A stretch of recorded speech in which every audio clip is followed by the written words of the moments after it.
سيقول السفهاء من الناس ما ولاهم عن قبلتهم التي كانوا عليها قل لله المشرق والمغرب يهدي من يشاء إلى صراط مستقيم. وكذلك جعلناكم أمة وسطا لتكونوا شهداء على الناس ويكون الرسول عليكم شهيدا. وما جعلنا القبلة التي كنت عليها إلا لنعلم من يتبع الرسول ممن ينقلب على عقبيه وإن كانت لكبيرة إلا على الذين هدى الله. وما كان الله ليضيع إيمانكم إن الله بالناس لرؤوف رحيم. قد نرى تقلب وجهك في السماء فلنولينك قبلة ترضاها فول وجهك شطر المسجد الحرام وحيثما كنتم فولوا وجوهكم شطره وإن الذين أوتوا الكتاب ليعلمون أنه الحق من ربهم وما الله بغافل عما يعملون. ولئن أتيت الذين أوتوا الكتاب بكل آية ما سمعوا قبلتك وما أنت بتابع قبلتهم وما بعضهم بتابع قبلة بعض ولئن اتبعت هواءهم من بعد ما جاءك من العلم إنك إذا لمن الظالمين. الذين آتيناهم الكتاب يعرفونه كما يعرفون أبناءهم وإن فريقا منهم ليكتمون الحق وهم يعلمون. الحق من ربك فلا تكونن من الممتنين ولكل وجهة هو موليها فاستبقوا الخيرات أينما تكونوا يأت بكم الله جميعا إن الله على كل شيء قدير. ومن حيث خرجت فول وجهك شطر المسجد الحرام وإنه للحق من ربك وما الله بغافل عما تعملون. ومن حيث خرجت فول وجهك شطر المسجد الحرام وحيثما كنتم فولوا وجوهكم شطرا لئلا يكون للناس عليكم حجة إلا الذين ظلموا منهم فلا تخشوهم ويتم نعمتي عليكم ولعلكم تهتدون. كما أرسلنا فيكم رسولا منكم يتلو عليكم آياتنا ويزكيكم ويعلمكم الكتاب والحكمة ويعلمكم ما لم تكونوا تعلمون فاذكروني أذكركم واشكروني ولا تكفرون. يا أيها الذين آمنوا استعينوا بالصبر والصلاة إن الله مع الصابرين. ولا تقولوا لمن يقتل في سبيل الله أموات بل أحياء ولكن لا تشعرون. ولنبلونكم بشيء من الخوف والجوع ونقص من الأموال والأنفس والثمرات وبشر الصابرين الذين إذا أصابتهم مصيبة قالوا إنا لله وإنا إليه راجعون. أولئك عليهم صلوات من ربهم ورحمة وأولئك هم المهتدون. إن الصفا والمروة من شعائر الله ومن حج البيت أو اعتمر فلا جناح عليه أن يطوف بهما ومن تطوع خيرا فإن الله شاكر عليم. إن الذين يكتمون ما نزلنا من البينات والهدى من بعد ما بيناه للناس في الكتاب أولئك يلعنهم الله ويلعنهم اللاعنون إلا الذين تابوا وأصلحوا وبينوا فأولئك أتوب عليهم وأنا التواب الرحيم. إن الذين كفروا وماتوا وهم كفار أولئك عليهم لعنة الله والملائكة والناس أجمعين خالدين فيها لا يخفف عنهم العذاب ولا هم ينظرون. وإلهكم إله واحد لا إله إلا هو الرحمن الرحيم. إن في خلق السماوات والأرض واختلاف الليل والنهار والفلك التي تجري في البحر بما ينفع الناس وما أنزل الله من السماء من ماء فأحيا به الأرض بعد موتها وبث فيها من كل دابة وتصريف الرياح والسحاب المسخر بين السماء والأرض لآيات لقوم يعقلون. ومن الناس من يتخذ من دون الله أندادا يحبونهم كحب الله والذين آمنوا أشد حبا لله ولو يرى الذين ظلموا إذ يرون العذاب أن القوة لله جميعا وأن الله شديد العذاب إذ تبرأ الذين اتبعوا من الذين اتبعوا ورأوا العذاب وتقطعت بهم الأسباب. وقال الذين اتبعوا لو أن لنا كرة فنتبرأ منهم كما تبرأوا منا كذلك يريهم الله أعمالهم حسرات عليهم وما هم بخارجين من النار. يا أيها الناس كلوا مما في الأرض حلالا طيبا ولا تتبعوا خطوات الشيطان إنه لكم عدو مبين. إنما يأمركم بالسوء والفحشاء وأن تقولوا على الله ما لا تعلمون. وإذا قيل لهم اتبعوا ما أنزل الله قالوا من نتبع ما ألفينا عليه آباءنا أولو كان آباؤهم لا يعقلون شيئا ولا يهتدون. ومثل الذين كفروا كمثل الذي ينعق بما لا يسمع إلا دعاء ونداء صم بكم عمي فهم لا يعقلون. يا أيها الذين آمنوا كلوا من طيبات ما رزقناكم واشكروا لله إن كنتم إياه تعبدون. إنما حرم عليكم الميتة والدم ولحم الخنزير الله وما أهل به لغير الله، ومن اضطر غير باغ ولا عاد فلا إثم عليه، إن الله غفور رحيم. إن الذين يكتمون ما أنزل الله من الكتاب ويشترون به ثمنا قليلا أولئك ما يأكلون في بطونهم إلا النار، ولا يكلمهم الله يوم القيامة ولا يزكيهم ولهم عذاب أليم. أولئك الذين اشتروا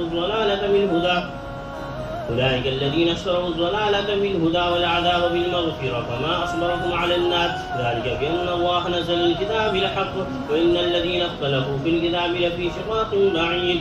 ليس البر أن تولوا وجوهكم قبل المشرق والمغرب، ولكن البر من آمن بالله واليوم الآخر والملائكة والكتاب والنبيين، وآتى المال على حبه ذوي القربى واليتامى والمساكين ومن السبيل والسائلين وفي الرقاب، وأقام الصلاة وآتى الزكاة، والموفون بعهدهم إذا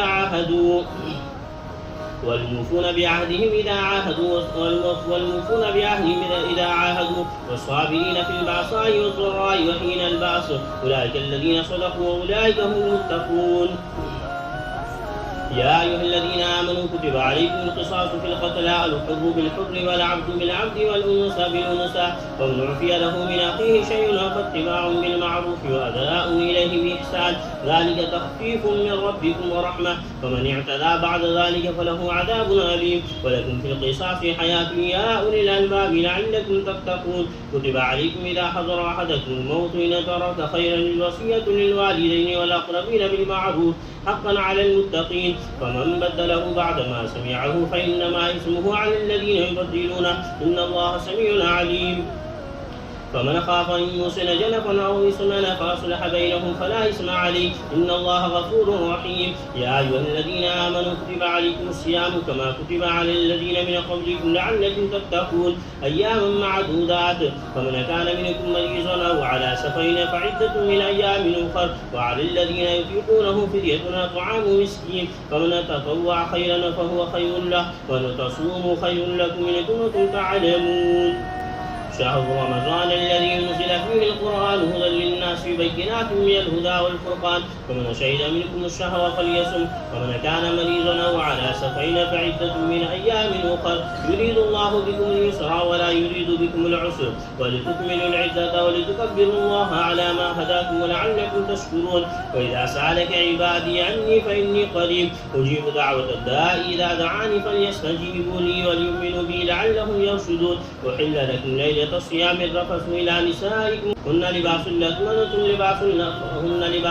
وأنتم لباس لهن، علم الله أنكم كنتم تختانون أنفسكم فتاب عليكم وعفى عنكم، فالآن باشروهن وابتغوا ما كتب الله لكم وكلوا واشربوا حتى يتبين لكم الخيط الأبيض من الخيط الأسود من الفجر، ثم أتموا الصيام إلى الليل، ولا تباشروهن وأنتم عاكفون في المساجد، تلك حدود الله فلا تقربوها، كذلك يبين الله آياته للناس لعلهم يتقون.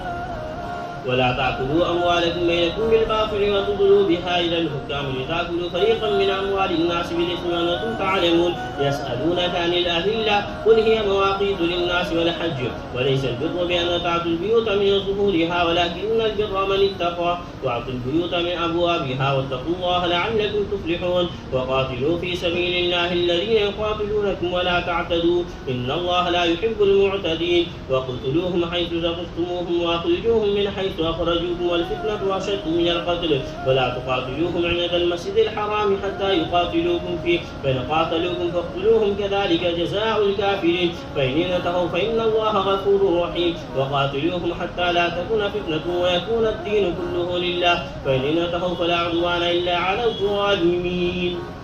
الشهر الحرام بالشهر الحرام والحرمات قصاص، ومن اعتدى عليكم فاعتدوا عليه بمثل ما اعتدى عليكم، واتقوا الله واعلموا أن الله مع المتقين. وأنفقوا في سبيل الله ولا تلقوا بأيديكم إلى التهلكة وأحسنوا إن الله يحب المحسنين. وأتموا الحج والعمرة لله، فإن أحصيتم فما استيسر من الهدي، ولا تحلقوا رؤوسكم حتى يبلغ الهدي مهله، فمن كان منكم مريضا أو به أذى من رأسه ففدية من صيام أو صدقة أو نسك، فإذا أمنتم فمن تمتع بالعمرة إلى الحج فما استيسر من الهدي، فمن لم يجد فصيام 3 أيام في الحج و7 إذا رجعتم تلك 10 كاملة، ذلك لمن لم يكن أهله حاضر المسجد الحرام، واتقوا الله واعلموا أن الله شديد العقاب. الحج أشهر معلومات، فمن فرض فيهن الحج فلا رفث ولا فسوق ولا جدال من حج، ولا تفعلوا من خير يعلمه الله، وتزودوا فإن خير الزاد التقوى، واتقون يا أولي الألباب. ليس عليكم جناح أن تبتغوا فضلا من ربكم، فإذا أخذتم من عرفات فاذكروا الله عند المشعر الحرام، واذكروه كما هداكم وإن كنتم من قبله لمن الضالين. ثم أفيضوا من حيث أفاض الناس واستغفروا الله إن الله غفور رحيم. فإذا قضيتم مناسككم فاذكروا الله كذكركم آباءكم وأشد ذكرا. فمن الناس من يقول ربنا آتنا في الدنيا وما له في الآخرة من خلاق، ومنهم من يقول ربنا آتنا في الدنيا حسنة وفي الآخرة حسنة وقنا عذاب النار، أولئك لهم نصيب مما كسبوا والله سريع الحساب. واذكروا الله في أيام معدودات، ومن تعجل في يومين فلا إثم عليه، ومن تأخر فلا إثم عليه لمن اتقى، واتقوا الله واعلموا أنكم إليه تحشرون. ومن الناس من يعجبك قوله في الحياة الدنيا ويشهد الله على ما في قلبه وهو ألد الخصام، وإذا تولى سعى في الأرض ليفسد فيها ويهلك الحرث والنسل والله لا يحب الفساد. وإذا قيل له اتق الله أخذته العزة بالإثم فحسبه جهنم ولبئس المهاد. ومن الناس من يشري نفسه ابتغاء مرضات الله والله رؤوف بالعباد. يا أيها الذين آمنوا ادخلوا في السلم كافة ولا تتبعوا خطوات الشيطان إنه لكم عدو مبين. فإن زللتم من بعد ما جاءتكم البينات فاعلموا أن الله عزيز حكيم. هل ينظرون إلا أن يأتيهم الله في ظلل من الغمام والملائكة وقضي الأمر وإلى الله ترجع الأمور. سل بني إسرائيل كما آتيناهم من آية بينة ومن يبدل نعمة الله من بعد ما جاءته فإن الله شديد العقاب.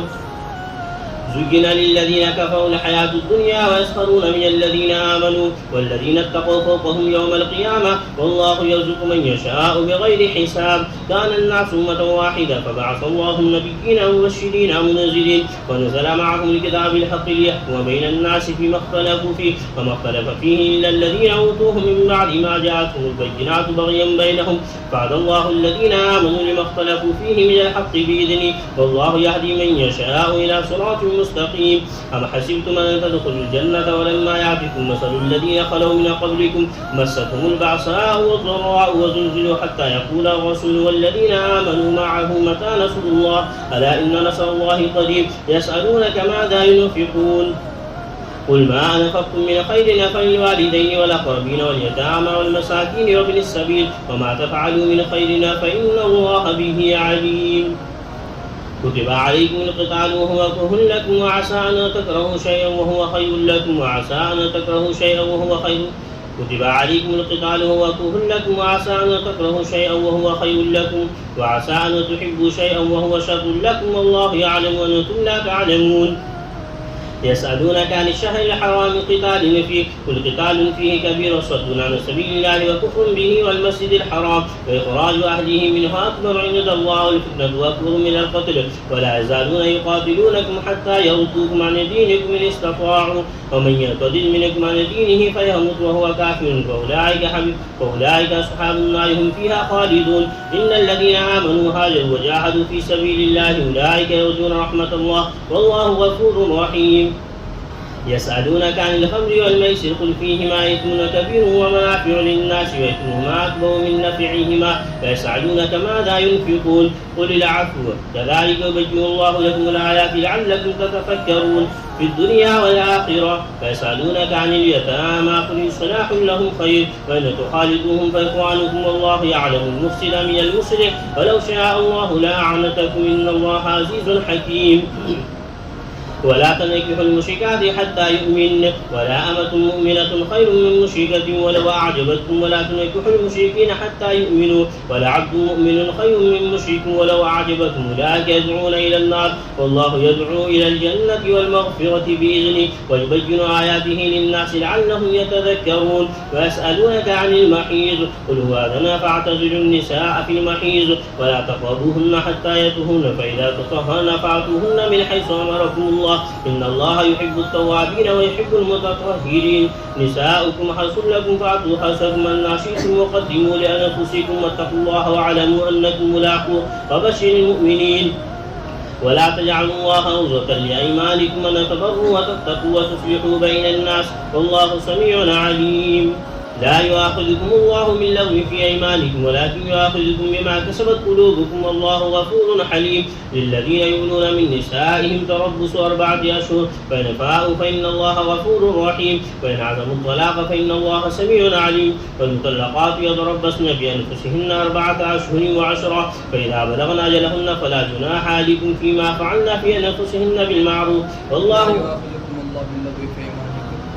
لا يؤاخذكم الله باللغو في أيمانكم ولكن يؤاخذكم بما كسبت قلوبكم والله غفور حليم. للذين يؤلون من نسائهم تربص 4 أشهر فإن فاءوا فإن الله غفور رحيم وإن عزموا الطلاق فإن الله سميع عليم. والمطلقات يتربصن بأنفسهن 3 قروء ولا يحل لهن أن يكتمن ما خلق الله في أرحامهن إن كن يؤمن بالله واليوم الآخر وبعولتهن حق بردهن في ذلك إن أرادوا إصلاحا ولهن مثل الذي عليهن بالمعروف وللرجال عليهن درجة والله عزيز حكيم.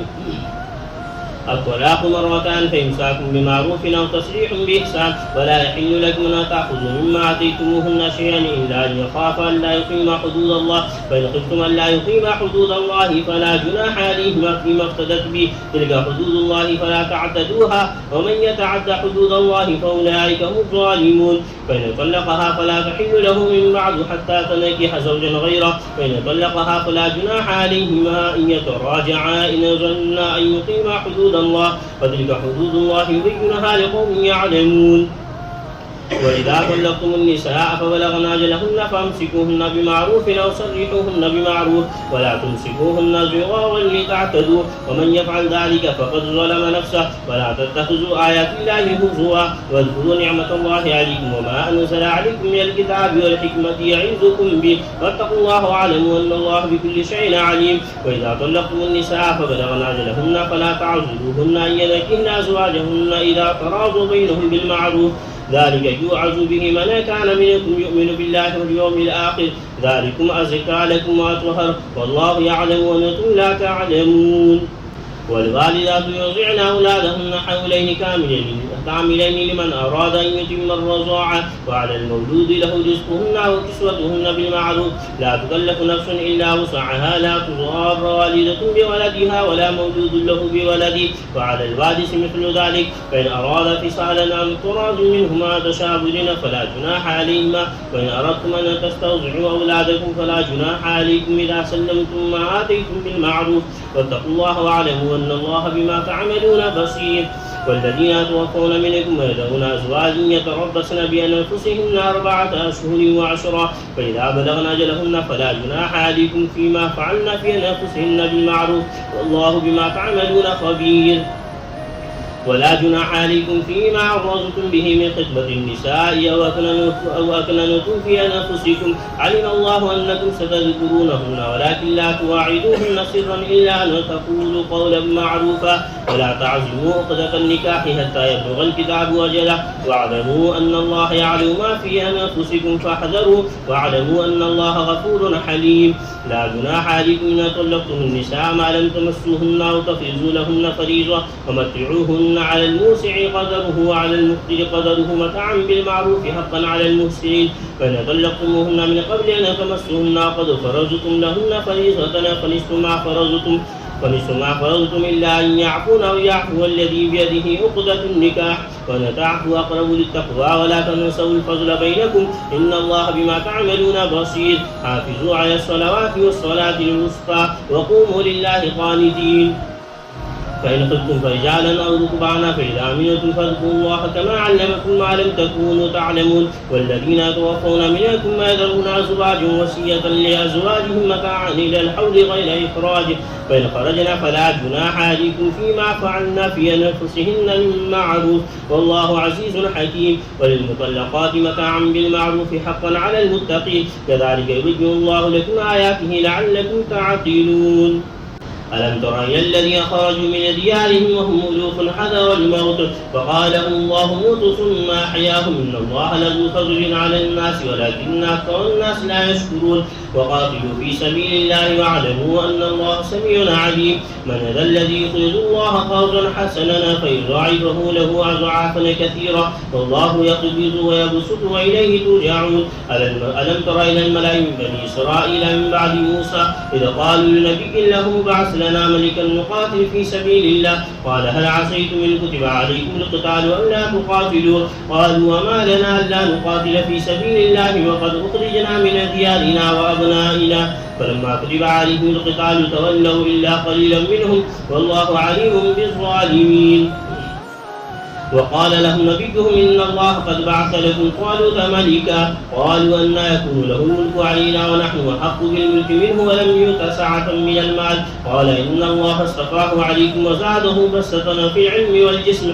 والله يؤتي ملكه من يشاء والله واسع عليم وقال لهم نبيهم إن آية ملكه أن يأتيكم التابوت فيه سكينة من ربكم وبقية مما ترك آل موسى وآل هارون تحمله الملائكة إن في ذلك لآية لكم إن كنتم مؤمنين فلما فصل طالوت بالجنود قال إن الله مبتليكم بنهر فمن شرب منه فليس مني ومن لم يطعمه فإنه مني إلا من اغترف غرفة بيده فشربوا منه إلا قليلا منهم فلما جاوزه هو والذين آمنوا معه قالوا لا طاقة لنا اليوم بجالوت وجنوده قال الذين يظنون أنهم ملاقوا الله كم من فئة قليلة غلبت فئة كثيرة بإذن الله والله مع الصابرين ولما برزوا لجالوت وجنوده قالوا ربنا افرغ علينا صبرا وثبت اقدامنا وانصرنا على القوم الكافرين فهزموهم باذن الله وقتل داود جالوت واتاه الله الملك والحكمه وعلمه مما يشاء ولولا دفع الله الناس بعضهم ببعض لفسدت الارض ولكن الله ذو فضل على العالمين